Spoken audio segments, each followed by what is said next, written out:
Good afternoon. Thank you for being here to focus on an incredibly important topic that can't wait. We need to keep our youth and streets safe from violence. Knowing we have such a united front in this work together, our neighbor, Mayor Bennett, our city council members, our legislators, our police department, our school district, and so many of our invaluable school, youth, and community leaders, it's clear we're all committed to the same goal. I know it's going to be busy here at the high school because they have a program. It's a fantastic employment resource fair happening for our graduating senior shorties reconnected to pathways and opportunities for life after graduation. Keeping our teenagers and young adults engaged and safe from violence is an urgent priority, particularly as we look ahead to the summer. One victim of violence is way too many. Here in Central Falls, we lost Cristian Huertas Hernandez at the age of 22 to gun violence in 2018.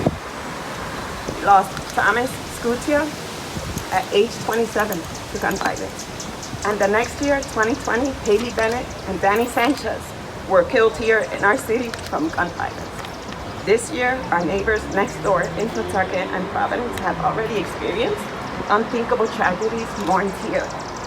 This cannot continue. As a mother, I cannot imagine experiencing the heartbreak, stress, and devastation that grips these families when kids get caught up in the street violence.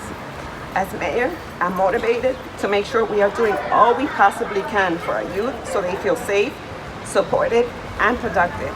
That means tapping into the important community members and leaders who connect directly with our youth. That's where it needs to start and where we need to invest. Today, I'm announcing that the City of Central Falls is investing in a full-time nonviolence outreach specialist with the Nonviolence Institute who will work directly in our community on our streets with our kids and our youth. This important work will be led by an individual who has an intimate knowledge of street conflicts and work closely on intervention strategies that can save lives. Leading to nonviolence, this full-time worker will focus exclusively on our city, identifying potential risks and paths to nonviolence for our youth. From spending time in locations where our youth congregate and building important relationships with at-risk youth, to referring violence-impacted youth and their families to resources in the community like employment, school, housing, food, and other positive activities, we can help steer our youth who may be walking on unstoppable ground towards nonviolence. This is just one important tool we're adding to our work here in Central Falls. Beyond our full-time nonviolence outreach specialists, we have formed a new nonviolence partnership with the City of Pawtucket, leading to the start of a new powerful nonviolence program for at-risk youth here in our city, which you will hear more about from Mayor Bennett. It's invaluable work to work closely in partnership with our neighboring city to support our youth. I'm proud of the work our city has already done to provide important pathways and programs for our kids, and I know that there's even greater, more impactful opportunities ahead.